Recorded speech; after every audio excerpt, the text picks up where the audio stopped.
I decided to, quit the corporate life and a lucrative career in banking to go all in on trying to build Gong Cha. A funny story was that the CEO asked me to see him and say, "Which bank are you going to?"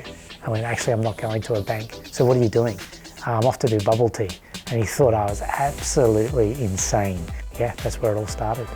This is Martin Barry, founder and chairman of Gong Cha Global. He's the brain behind the company's global expansion, growing it from a regional favorite into one of the biggest brewers in the business. What started as a small tea shop in Taiwan in 1996 has now become a bubble tea empire, with over 2,000 locations across 30 countries. When you're struggling to want to start a business, you think you have to invent the next light bulb. If you're waiting for the right time, it's never going to come. It never feels comfortable to make the step from getting a salary every month to then going and becoming an entrepreneur. And you need to take the leap of faith and you need to just go for it. There are 3 numbers to watch out for in Gong Cha's story. 1996, the year that Zhen-hua Wu, Gong Cha's original founder, opened his first tea shop. 2.5 million, the amount spent by Martin to open his first 5 stores in Korea, expanding the business into its 5th market. And 578 million, the company's system-wide sales in 2024. This is Founder Effect. Martin grew up in the countryside near Melbourne. Since childhood, he's had the entrepreneurial bug. We didn't necessarily have a lot of money, so probably one of the funny stories was it was coming Christmas time and we had these trees just that were around the property that we lived. And so I quickly mocked up a little ad and went to the local grocery store and stuck a sign up saying Christmas trees for sale. And some guy turned up and I think was a bit shocked at a 10-year-old boy meeting him at this location with a saw in his hand. So I think I got $10 for selling him a Christmas tree that was publicly owned on the side of the road. Martin only became more enterprising with age. When it came time for university, he didn't have the typical student experience. At just 19, he stepped into his first full-time corporate role, and by graduation, he had developed quite the head start. A university presentation which was meant to be for graduates, and I snuck into the auditorium and I was listening to all these companies pitch as to why these graduates should join them. And so at the end of the presentation I went up to the HR director and said, "Hey, listen, I would love to work with you." She's, "Yep, put in your graduate application." I said, "Actually, I'm not a graduate, I'm a first year, but I'll work for free." And they said, "Okay, when you graduate, come back and we'll give you a job." And I was like, "No, why don't you give me a job now and I'll sort out the university." And I just managed to make it work by studying night school and weekends to complete the degree. And so I think starting early, that really helped me a lot, that by 21 I had a degree and a couple of years experience. That got me off to a nice start. By his late 20s, Martin's banking career had skyrocketed. He had managed multi-trillion-dollar balance sheets and worked in offices around the world for companies like Citi, Barclays, and Standard Chartered. And yet, despite his early success, Martin's entrepreneurial itch came back. Times got a bit difficult for me in financial services. I realized after working hard for quite a long period of time that I didn't really like the corporate system. I didn't like its lack of entrepreneurialism. I started to then look around for opportunities to build a business.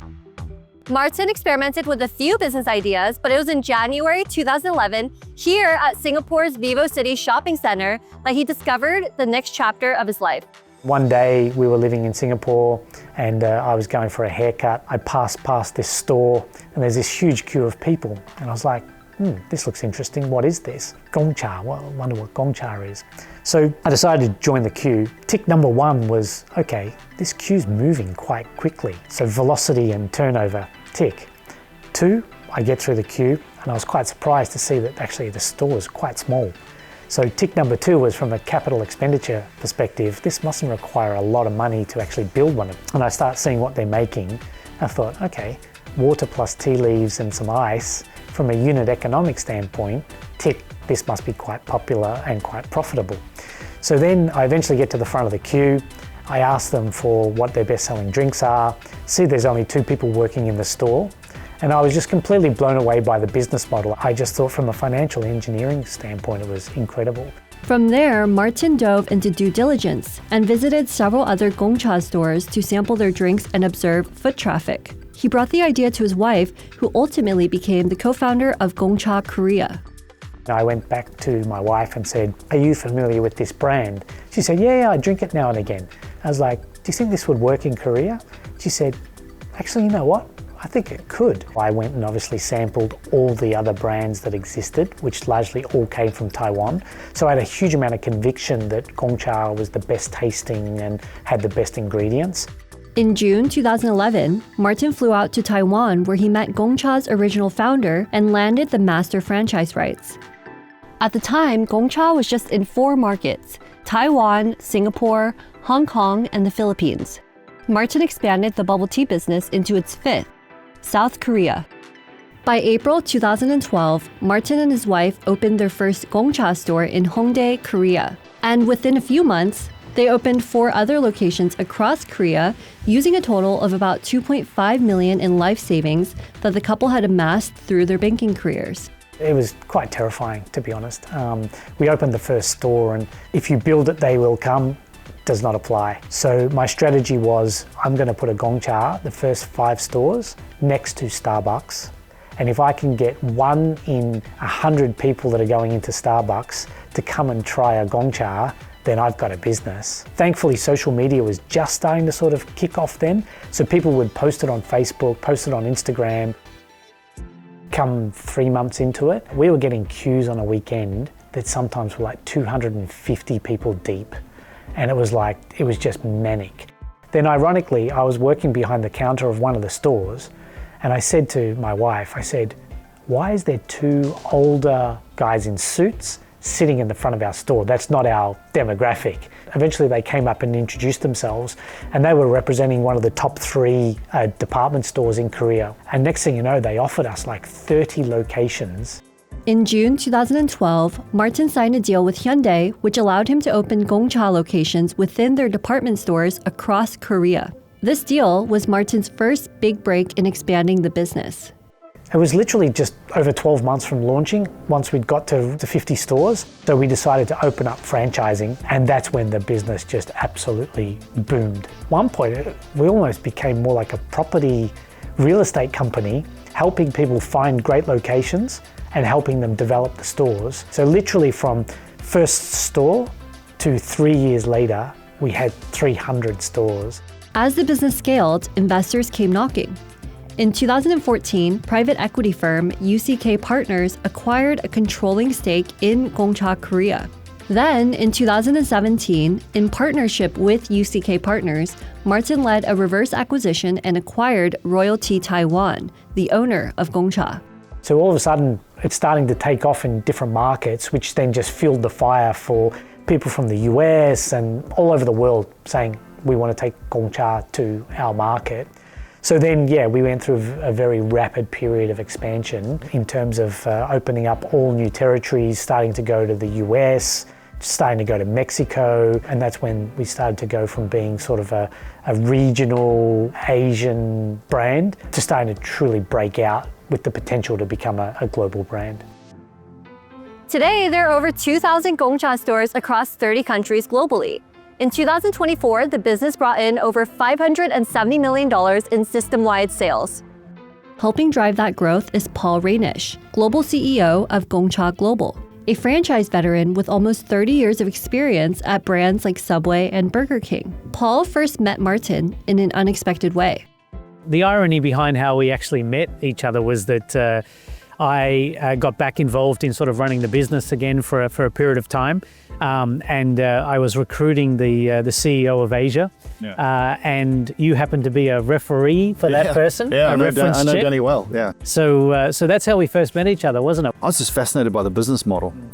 You know, I've done this for 30 years in different brands, but Gong Cha is great. You know, the simplicity, the quality, the authenticity, and then the opportunity to get scale globally. I thought, well, hey, that is a franchise concept I know I can sell. What started as a reference call became a partnership, built on shared ambition. You know, wouldn't it be nice to take a brand from Asia and truly make it global? And that was something that excited both of us. While Martin helped spearhead the company's expansion, he recognizes that it was a team effort which turned Gong Cha into the global brand it is today. I'm just a player in this journey. I didn't create it from scratch. I see myself more of a custodian of the brand, and I want to see this brand go on to much bigger things and truly sort of win one for Asia for a change. You know, this brand changed my life, my family's life.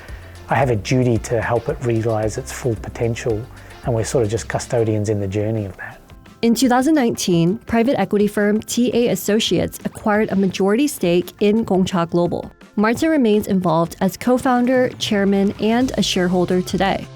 The journey from corporate to entrepreneurialism is, I think, 100% of people fantasize about it and very few people actually do it. So I think there's never been a better time for people, and it's never been easier. Once you've got a well-baked plan, it's never going to be perfect, then it's time to just go for it and don't look back, you know, and have that fear of failure in your head because it'll drive you to finding ways and solutions to make it work. But yeah, if you aspire to be an entrepreneur, there's no time like now. Today, Martin is building a new venture, Be Me Wellness, a supplement brand, and he runs Lancho Ventures, an AI venture studio. He also has a strong passion for racing and does so professionally alongside his son.